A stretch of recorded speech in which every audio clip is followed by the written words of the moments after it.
Welcome back to the Angry Man Podcast with Jason and Greg. So, Jay, we do have breaking news. This was mentioned probably about a week or so, like 2-3 weeks ago or so. And it was David Benavidez versus David Morrell. Now, at the time when these rumors were percolating, David Benavidez said that was not going to happen, that he had already, what was this? Who was he going to fight? Was it Jesse Hart? Jesse Hart, supposedly. And Jesse Hart came out and said, I ain't fighting. I don't know nothing about it. Yeah, exactly. So, so at the end of the day, David Benavidez, I mean, he's been trying to bring us the biggest and best fights. David Benavidez is about that smoke. He definitely is willing to get in there with the best. And this is a dangerous fight for both of the opponents. So I'm excited about this. David mentioned something to the effect of you're going to have two young guys in there that are willing to bang it out. And that's going to make for fireworks in a kind of fight like this. Now, I don't know if it's going to get the level of praise that, some people will give other fights that are made specifically when they have a really big name opponent. But this is a hell of a fight. Now, they don't have a date yet in regards to the fight. And, I wouldn't even begin to try to predict who's going to win at this stage. But I'm incredibly excited about the fight. I don't know if it's going to be the main event. I'm assuming it'll be something like, maybe like one of the normal Amazon Prime fights, or it could be a pay-per-view. I don't know, but I'm just excited for the fight, man. David is bringing us some really good fights. I mean, he fought Caleb, he fought Boo Boo. Now he's fighting David Morrell, and I believe if he wins this fight, he's going to look for an opportunity to face either Beterbiev or Bivol. So I just like how David moving, man. He said that he wasn't focused on Canelo anymore. He's going to go and make his own legacy and define his legacy himself, and I think that's good. So I'm excited, Jay. What are your thoughts on the fight?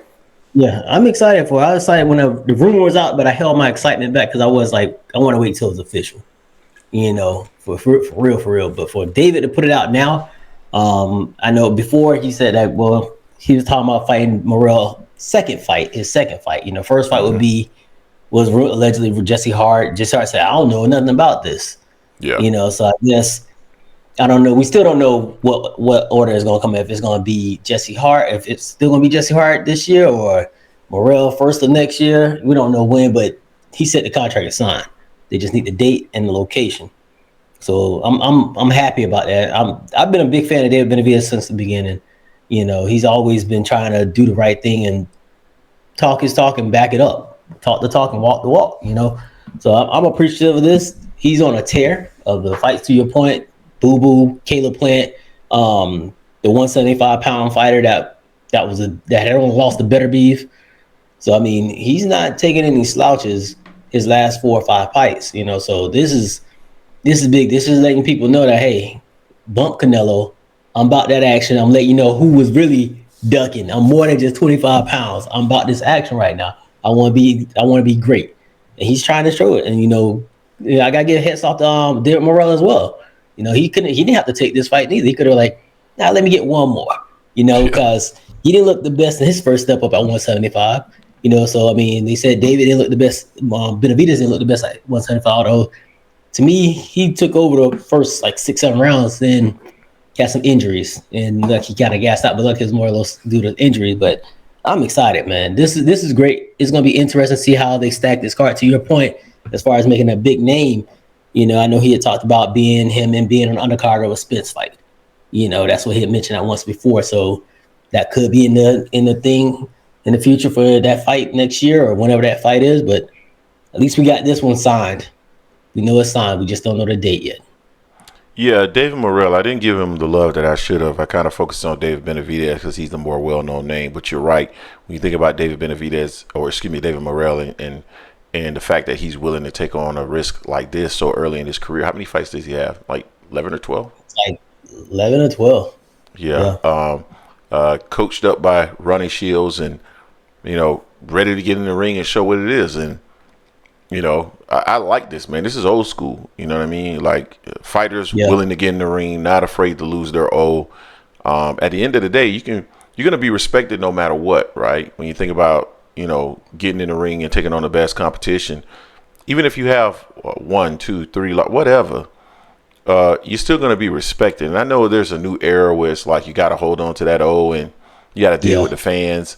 You know, you got to deal with the fans talking trash and all that stuff. But I would tell you this: any fighter that's out there, there's somebody that has their number, right? And I'm not talking about somebody that's just way, way, way above their weight class. I'm talking about somebody that is around their weight class would have their number. So it's okay to move up, continue to test yourself, continue to test yourself in your weight class with others that are moving up with a weight class above you, and continue to push yourself until till you tap out, till you reach, you max out, and there's nothing wrong with that. So I like what these two guys are doing. David Benavidez is making sure that people understand that he is carving his own path, and that is critically important to put himself where he wants to be, because at the end of the day, Canelo was never going to fight this dude. I was hoping at some point that maybe he would, but Canelo was never going to fight him. He ain't got the cojones to do that right now. He wants to do how he wants to do it, and don't want to take that risk. I get it. You're older. You pretty much control in whatever you want. So yeah, I get it. But don't sit there and say that you were going to do this. You fight the best all the time, and you don't. I can't get down with that. But I'm glad David's stepping out of that and just like, you know what, bump it. He wants to come. He wants to get his rematch at Bivol at 175. He got to wait in line because I'm trying to take care of David Morrell. And if Bivol wins, then of course, he'll want that fight to try to be undisputed at 175. Same thing with Morell. Morell win if he beats David, he's gonna have a shot at that. So 175 is becoming an interesting division now. It's interesting, and we know that we have the unification bout this coming up weekend, and we're going to talk about that probably sometime later today or tomorrow. But I think Benavidez, regardless win, lose or draw, he's at the end, right? Benavidez is how old, like 39, 40? 39, 40, yeah. Yeah. And how old is Bivol? Got to be up there too. Knee injury too. Huh? He's coming off a knee injury too. Are you talking about Benavidez? Yeah, that's why they didn't fight in June. I don't know the degree of that knee injury he had, but so Bivol is 33. Injury, so yeah, 33. Bivol may have another few years in the game, but to me, man, really for the future of the division and supremacy, it's going to be this fight here. So yeah, he's 39 years old.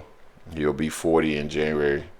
So yeah, this is going to be the future of the division. I can't wait to see this fight. I think it's going to be entertaining. And the other thing that I'm waiting to see is how PBC stacks this card, because I wouldn't be surprised if they stack this card, and I wouldn't be surprised if it's not a pay-per-view card, like it's just a free Amazon card, but it's stacked and get the people their money's worth. So you guys tell us what you think in the comment section in regards to this fight. We're both looking forward to it. Two young fighters getting in the ring. We don't often see that.